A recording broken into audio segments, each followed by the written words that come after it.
Hello বন্ধুরা, কেমন আছো সবাই? আমি চলে এসেছি তোমাদের প্রিয় সিরিয়াল উড়ানের আজকের পর্ব নিয়ে।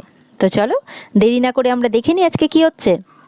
গল্পের শুরুতে আমরা দেখতে পাচ্ছি যে জয়া মাসি তার হাজব্যান্ডের সাথে কথা বলছে যে ঠিকঠাক খেয়ে নিও, কিন্তু যত্ন নিচ্ছেন ফোনের মধ্যে উনি। এই দেখে পূজার খুব ভালো লাগে। জয়া মাসির কথা হয়ে গেলেই পূজা বলে, আপনি মেশোর সাথে কথা বলছিলেন তাই না মাম্মাম? মাম্মাম বলে হ্যাঁ। পূজা তখন বলে, শুনে মনে হলো কত যত্ন, কত ভালোবাসা, খুব ভালো লাগলো দেখে। জয়া মাসি বলে, তুমিও বুঝি এরকমটাই চাও? পূজা তখন চুপ করে থাকে, বলে যে আমাদের মহারাজ কিন্তু খুব ভালো ছেলে, আর আমার মন বলে যে ও খুব ভালো হাজব্যান্ড হতে পারবে, তুমি দেখে নেবে। পূজা তখন মামামের দিকে তাকায়। পূজা বলে, এত জোর দিয়ে বলছেন যখন, তাহলে নিশ্চয়ই আপনি অনেক কিছুই জানেন ঋগ্বেদ মুখার্জির ব্যাপারে। জয়া মাসি একটু চুপ করে যায় ওনার অতীতের ব্যাপারে। এটা শুনে জয়া মাসি একটু এগিয়ে যায় অন্যদিকে, গিয়ে বলে, মহারাজ খুব ভালো স্টুডেন্ট ছিল, পড়াশোনায় খুব ভালো ছিল, আর খুব ভালো দাবা খেলতো।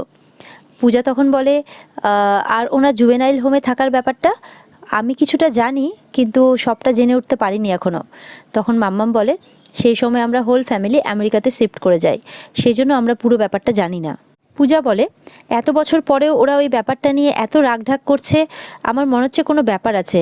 আমি এই ব্যাপারটা নিয়ে জয়ন্তদার সাথেও কথা বলেছিলাম। জয়ন্তদার কাছ থেকে আমি এইটুকুটাই জানতে পারি যে উনি স্কুলে সিঁড়ি থেকে একটা বাচ্চা ছেলেকে ঠেলে ফেলে দিয়েছিলেন, আর তখন ছেলেটি স্পটেই মারা যায়। মাম্মাম বলে, তুমি মহারাজকে কিছু জিজ্ঞেস করনি ঋগ্বেদকে? ও তোমার কাছে মাথা গরম হতে পারে, কিন্তু ও কিন্তু খুব ভালো মনের ছেলে, খুব ভালো ছেলে ও।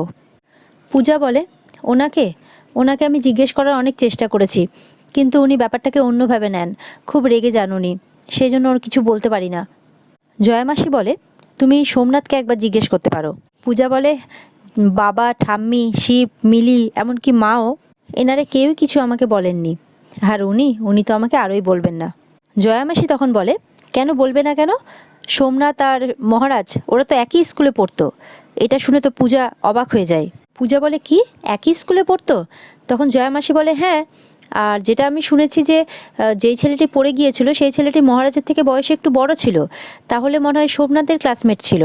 এটা শুনে পূজা আরও অবাক হয়ে যায়, আর সেই সময় পাশ দিয়ে সোমনাথ যেতে যেতে থাকে, আর সে এই কথাগুলো শুনতে পায়। জয়া মাসি বলে, দেখো, এর থেকে বেশি ডিটেলস তখন সোমনাথ ডেকে নেয়, মানে যাতে জয়া মাসি কথাগুলো বলতে না পারে।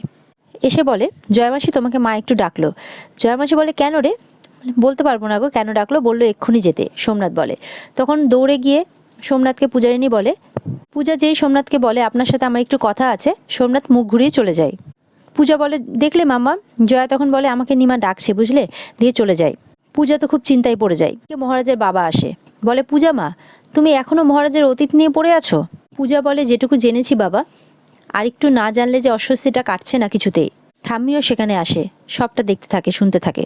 পূজা বলে, আপনারা কেউ আমাকে কিছু না বললেও আমি কিন্তু সত্যিটা জানবই।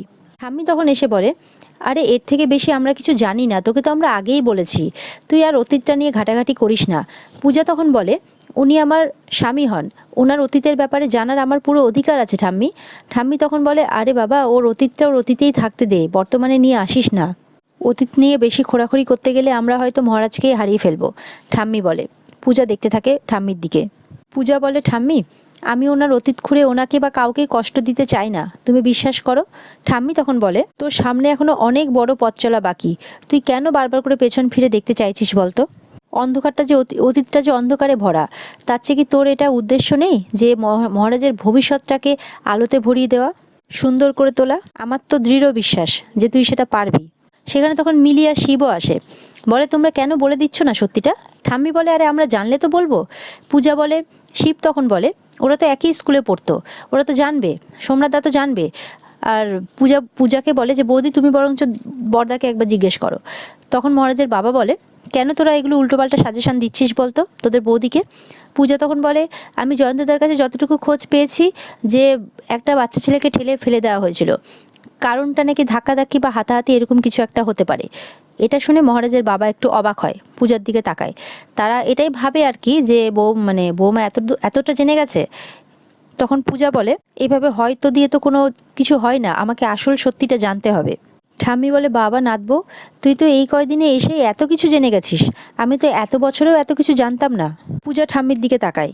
ঠাম্মি বলে, মহারাজ আমাকে এতটাও কোনোদিনও বলেনি। ওই জুবেনাইল হোম থেকে ফেরার পর ওর মা ওকে রাখতে চায়নি এখানে, ওই জন্যই তারপর থেকে ও আমার কাছে ছিল। ও বড় হলো, ওখান থেকে পড়াশোনা করলো, তারপর ইঞ্জিনিয়ারিং প্রবেশিকা পরীক্ষায় ফার্স্ট হলো।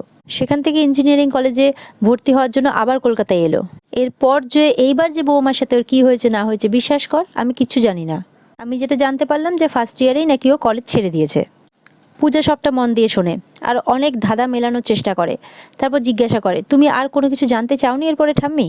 ঠাম্মি বলে, না আমি জিজ্ঞেস করিনি। শিব বলে, আরে এটা আমাদেরও তো সবটা শোনা কথা, এক্স্যাক্ট কী হয়েছে আমরা কেউই জানি না। ঠাম্মি বলে, কিন্তু একটা কথা আমি জানি যে সব কিছু খোকা জানে, কিন্তু ও মুখ খুলবে না। পূজা তখন বাবার দিকে তাকায়। পূজার বাবা মনে মনে ভাবতে থাকে, আমি তো ভাবতেও পারছি না পূজা মা এত কিছু জেনে ফেলেছে এর মধ্যে। ও তো থেমে থাকার মেয়ে নয়। সত্যি জানার জন্য ও যদি কেসটাকে আবার রিওপেন করে তাহলে কি হবে? সর্বনাশের যে আর কিছু বাকি থাকবে না।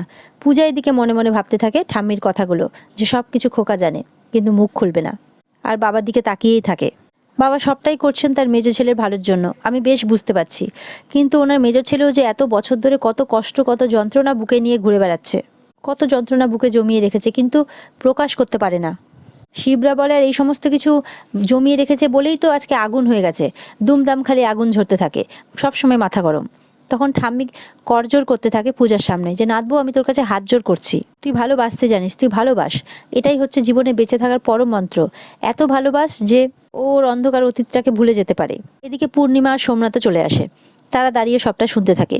পূর্ণিমা মনে মনে বলে, আবার সেই অতীত নিয়ে পড়েছে, আশ্চর্য। ঠাম্মি রিকোয়েস্ট করতেই থাকে পূজাকে মহারাজকে ভালো রাখার জন্য। ঠাম্মি এই কথাগুলো বলে চলে যেতে থাকলে তখন পূর্ণিমা ডাকে, ডেকে বলে, মা শুনুন, আমার আপনার অনুমতি চাই সোমনাথের বিয়ের ব্যাপারে। তাহলে আমি সোমনাথের বিয়ের ব্যাপারটা তোড়জোড় করতে পারি আপনার অনুমতি পেলে। এটা শুনে তো সবাই অবাক হয়ে যায়। ঠাম্মি বলে, সূর্য আজকে কোন দিকে উঠেছে, কোন দিকে উঠলো যে তুমি আমার সাহায্য চাইছো, আমার অনুমতি চাইছো? পূর্ণিমা তখন বলে, হ্যাঁ মা, আপনার অনুমতি লাগবে, কারণ আপনার সাহায্য আমার লাগবে। তখন বাবা আপত্তি করে, সোমনাথের বাবা, কেন তোমার আবার মায়ের কোন সাহায্য লাগবে? তখন পূর্ণিমা বলে, আমি তো একা, তাই মা একটু পাশে থাকলে খুব ভালো হবে। তখন বলে যে, দেখো আমি একটা কথা ভালো করে বলে দিচ্ছি, এই সাহায্যের ব্যাপারটা যদি টাকা পয়সা হয় তাহলে আমি কিন্তু একটা নোয়াও দেব না। এটা শুনে পূর্ণিমা আর সোমনাথ একটু অবাক হয়ে যায়। পূর্ণিমা মনে মনে ভাবতে থাকে, টাকার কথাই বলতাম আপনাকে, কিন্তু তার আগে আপনি যখন বলে দিলেন তখন আর 1 টাকাও চাইবো না, এটাই ভাবতে থাকে। তারপরে বলে, আপনারা কেমন না, শুধু টাকার ব্যাপারটাই ধরে নেন না আমার সম্পর্কে। টাকা নয় মা, আশীর্বাদই চাইতাম আপনার থেকে, বলেই পূর্ণিমা ওখান থেকে চলে যায়। এদিকে সোমনাথ মনে মনে ভাবতে থাকে যে এই মেয়েটাকে তো আমি তাড়াবো, নাহলে যা শুরু করেছে কোন দিন সত্যিটা বের করে ফেলবে, দিয়ে চলে যায় ওখান থেকে।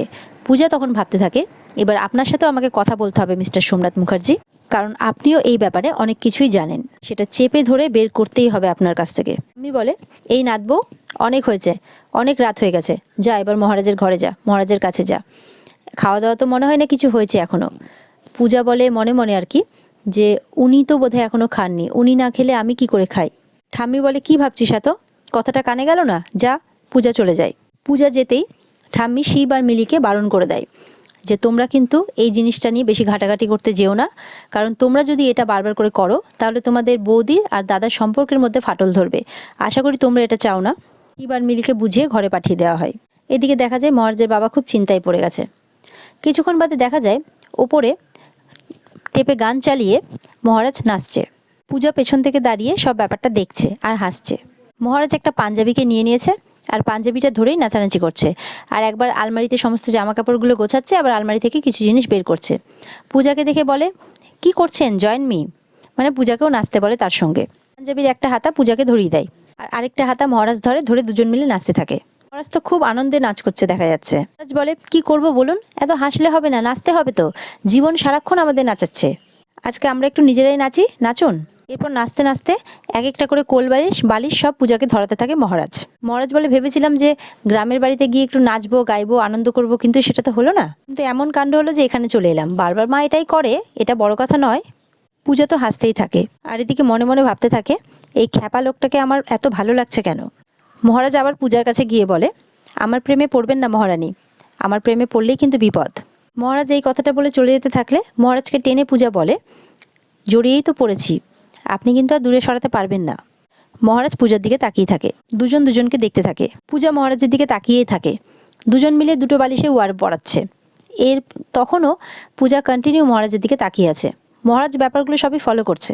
দুজন মিলে একসাথে বিছানা গোছাচ্ছে, কিন্তু পূজা কন্টিনিউ তাকিয়ে আছে মহারাজের দিকে।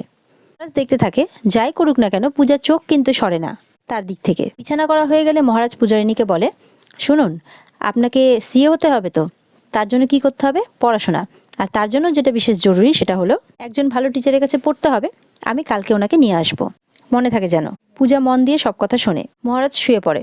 পূজা মনে মনে মহারাজের কথাই ভাবতে থাকে আর হাসতে থাকে মনে মনে। এরপরে পূজাও শুয়ে পড়ে, মহারাজের গায়ে চাদরটা ঢেকে দেয়। পূজার চোখ দুটো যেন মহারাজকেই দেখে যাচ্ছে। মহারাজ ঘুমিয়ে পড়ে। পূজাও মহারাজকে দেখতে দেখতে ঘুমিয়ে পড়ে। পরের দিন সকালে দেখা যায় পূজা রান্না করছে। পূর্ণিমা কার সাথে যেন ফোনে কথা বলছে। ওনাদের বিয়ের ব্যাপারে ঠাকুরমশাইয়ের সাথে কথা বলছে। সামনের সপ্তাহে নাকি একটা ভালো দিন আছে এই ব্যাপারে। জয়া আসে, বলে, কিরে নিমা, ঠাকুরমশাইয়ের সাথে কথা বলছিলি? পূর্ণিমা বলে, হ্যাঁ, সামনের সপ্তাহে একটা ভালো দিন আছে। জয়া মাসি বলে, একটু বেশি তাড়াহুড়ো করছিস না তুই? তখন পূর্ণিমা বলে, সময় নিয়ে করলেই যে কাজ সবসময় ভালো হয় সেটা তো নয়। পূর্ণিমা তখন জয়ার কাছে টাকার সাহায্য চায়। বলে, কিছু তুই যদি সাহায্য করতে পারিস তো খুব ভালো হয়। তোর জামাইবাবুকে তো দেখলি, বলেই দিল মুখের উপর যে কোনো টাকা দিতে পারবে না। পূজা রান্নাঘর থেকে সবটা শুনতে থাকে। খারাপ লাগছে, লজ্জাও লাগছে বলতে, তবুও তোকে বললাম। জয়া বলল, জয়া তখন বলে, সবটাই তো শুনলাম, আমি একটু ওর সাথে আলোচনা করে নিই, তারপর তোকে বলছি। এই সময় মহারাজের বাবা আসে সেখানে। বলে, ছি ছি ছি, তুমি ছোট বোনের কাছে হাত পাচ্ছ?